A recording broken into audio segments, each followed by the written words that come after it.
Salam kepada saudara-saudari dalam Kristus Yesus. Hari ini kita akan meneruskan menerokai firman di Matius bab 7 ayat 21 sampai ke 27.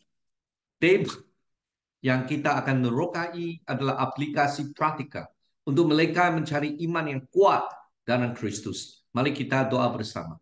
Tuhan Bapa di sorga, kami datang kepadamu untuk mencari kebenaran-Mu. Datang kepadamu, Tuhan, dengan hati yang begitu haus dan lapar akan kebenaran. Dan kami meminta supaya Roh Kudus menjadi menjadi Tuhan dalam takhta jiwa kami, dan kami dapat berdoa dengan Tuhan dengan hati yang tulus, dan kami mendurkai firman Tuhan dengan hati yang suci. Kami berdoa supaya Tuhan mengampuni dosa kami, dan kami dapat mengetahui bagaimana kami dapat mendirikan iman kita dalam Kristus Yesus yang kukuh. Dalam nama Yesus Kristus kami berdoa. Amin. Saudara-saudari, kita akan menerokai dengan menggunakan khotbah John Wesley yang ke-33, bahagian A dalam bahagian ketiga daripada khotbah 33.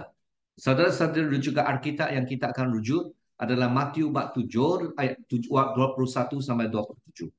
Firman berkata, bukan semua orang yang berkata kepadaku, Tuhan, Tuhan, akan masuk ke dalam kerajaan surga, tetapi hanya mereka melakukan kehendak Bapaku yang di surga. Pada hari itu ramai akan berkata kepadaku, Tuhan, Tuhan, bukankah kami telah berdoa dalam-Mu, berusir roh-roh jahat dalam nama-Mu, dan lakukan banyak mujizat dalam nama-Mu? Kemudian aku akan menyatakan kepada mereka, aku tidak pernah mengenal kamu, enyaplah dariku, kamu yang melakukan kejahatan.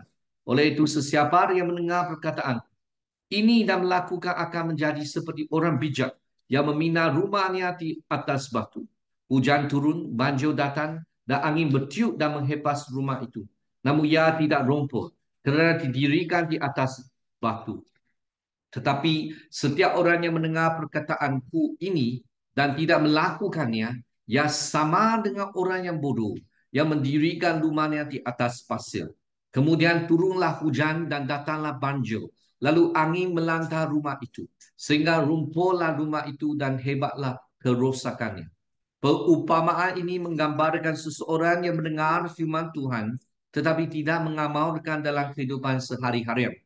Mereka dibaratkan seperti orang yang bodoh yang membina rumah di atas pasir tanpa asas yang kukuh. Apabila cabaran dan kesukaran datang, digambar sebagai hujan, banjir, dan angin kencang, rumah ini tidak dapat bertahan dan runtuh dengan teruk. Ini adalah amaran keras terhadap mereka yang hanya mendengar tetapi tidak bertindak atas ajaran Yesus, yang menunjukkan bahawa pengetahuan sahaja tidak mencukupi. Iman yang sejati memerlukan tindakan dan penerapan dalam kehidupan seharian. Adakala kita ada satu konsesi yang salah. Kita anggap kita ada iman sejati dalam Yesus Kristus sekadar pengakuan dari mulut.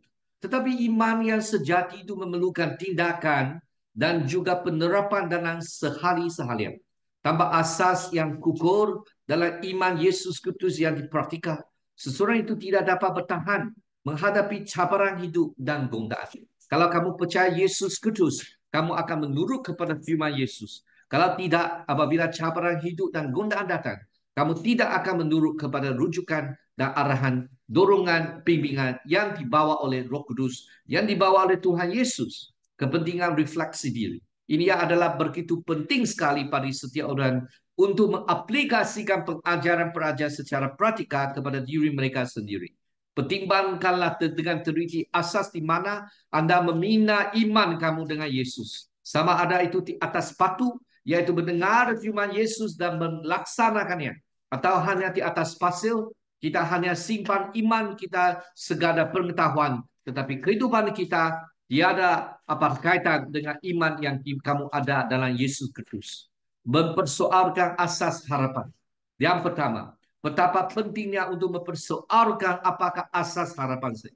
Adakah saya punya harapan hanya Yesus Kristus dan juga surga yang baru, bumi yang baru? Apa yang kita berharap adalah pada hari akhirat kita diterima oleh Yesus Kristus. Ada harapan kita adalah uang, adalah status, adalah kenikmatan kita dalam dunia ini. Apakah yang menjadi dasar jangkaan untuk saya memasuki kerajaan surga? Kita anggap Yesus Kristus dan kerajaan surga sebagaimana. Kalau kita menggunakan pengetahuan, pengalaman yang kita ada dalam agama iman yang lalu, yang dahulu kala, yang berlainan, simpan dalam Christianity, kita adalah salah. Adakah kita percaya Yesus Kristus? Atau kita percaya Yesus Kristus dengan begitu munafik, dengan begitu hafilah, ataupun hafiah saja. Maksudnya secara lapisan. Mungkinkah ia di atas pasir? Adakah ia berdasarkan dalam satu pengetahuan yang sangat ortodoks? Kepercayaan kunungnya betul. Yang mungkin saya salah anggap sebagai iman. Saudara-saudari, pada satu set idea. Mungkin lebih rasional atau berasaskan kepada kita daripada yang lain. Malangnya ini memang salah. Pastinya ia meminta di atas pasir atau bahkan void laut. Bukan salah kita ada satu iman ortodoks, pentafsiran iman yang betul dan tepat. Tetapi itu tidak cukup. Anda mungkin berfikir, saya yakin. Namun adakah saya sekali lagi meminta harapan saya pada sesuatu yang sama, tidak tidak stabil? Mungkin Anda bersandar pada anggapan bahwa Anda tergolong dalam gereja yang sangat cemerlang, yang dipembaharui mengikut model Alkitab yang sebenar, diberkati dengan ajaran-ajaran yang paling murni, liturgi yang paling tradisional, pendapatan yang paling rasuli. Saudara-saudari, ini tidak cukup. Walaupun ini mungkin alasan yang sangat baik untuk memuji Tuhan dan menyokong kesucian yang kamu terajui. Tetapi itu bukanlah kesucian sendiri untuk kamu. Jika ia dipisahkan daripada kesucian yang sebenar, ia tidak memberi apa-apa faedah. Dan ia meninggalkan saya lebih tanpa alasan. Tertentar kepada hukuman yang lebih besar. Oleh itu, jikalaulah harapan saya dibina di atas sedemikian, saya masih membina iman saya di atas pasir. Saudara-saudari dalam Yesus Kristus, memikir semula pergantungan untuk keselamatan kamu. Anda tidak boleh dan tidak sehalus berpuas hati di sini. Jadi apakah yang akan Anda harapkan seterusnya untuk keselamatan Anda? Adakah Anda bergantung kepada keadaan tidak bersalah Anda? Pada segala tidak melakukan kemudaratan dan tidak menzalimi sesiapa. Jika ini benar, benarkah tuntutan ini menjadi betul? Integrity moral. Anda adil dalam semua urusan Anda. Anda benar-benar seorang yang jujur, membayar setiap orang mengikut hak mereka. Anda tidak mentipu atau mengeksploitasi. Anda bertindak secara adil dengan semua orang. Mengekalkan hati nurani yang bersih di hadapan Tuhan. Dan tidak tutup dalam sebaran dosa yang diketahui. Ini memang baik, tetapi ia tidak mencukupi. Apakah pandasan ketidakberbahayaan? Anda mungkin pergi sejauh ini dan masih tidak mencapai surga. Tahap ketidakberbahayaan ini, jika datang dari hati yang benar, hanyalah sebahagian terkecil daripada iman Yesus Kristus. Walau bagaimanapun, jika ia tidak timbul dari hati yang tulus, yang bukan sebahagian daripada iman sama sekali. Jika Anda mendasarkan harapan keselamatan Anda pada ini, Anda masih meminati atas pasir. Adakah Anda pergi lebih jauh lagi? Adakah Anda menggabungkan tidak melakukan kemudaratan dengan menghadiri semua ordinan Tuhan? Adakah Anda mengambil setiap peluang untuk mengambil bahagian dalam perjamuan Tuhan? Mengambil bahagian dalam doa awal dan beribadah. Berpuasa secara tetap. Mengaji dan bermeditasi tentang kitab suci.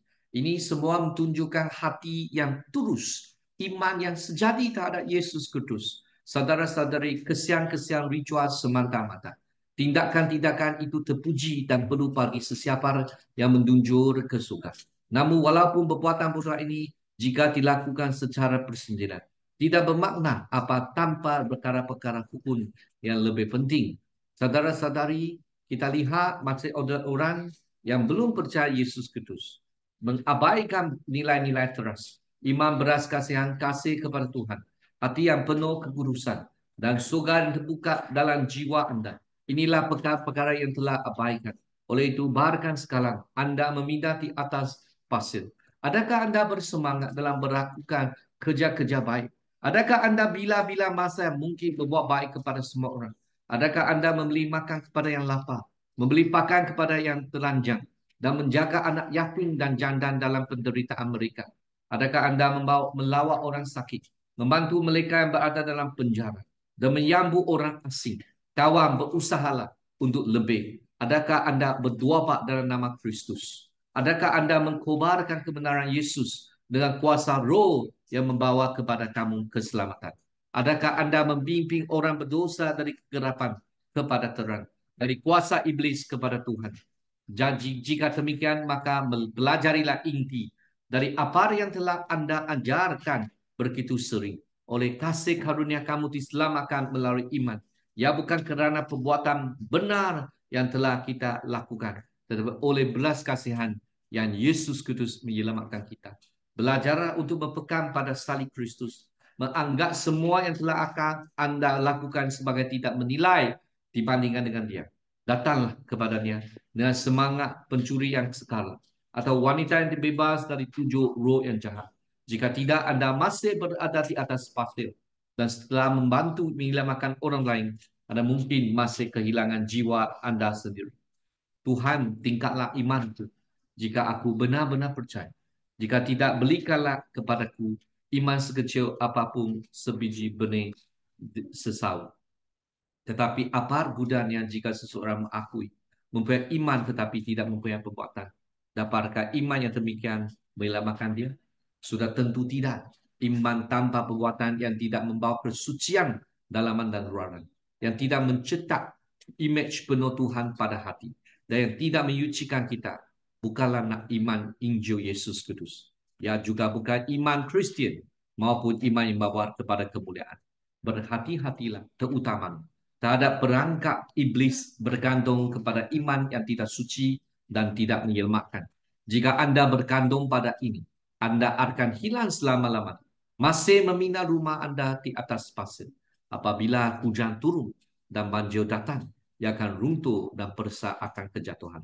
Saudara-saudari, seorang yang percaya Yesus Kristus dengan hati yang sejati, Kristianiti yang benar, adalah Tuhan Yesus yang mengasihi kamu, di mana kamu berasa diri sendiri adalah miskin dan rohani.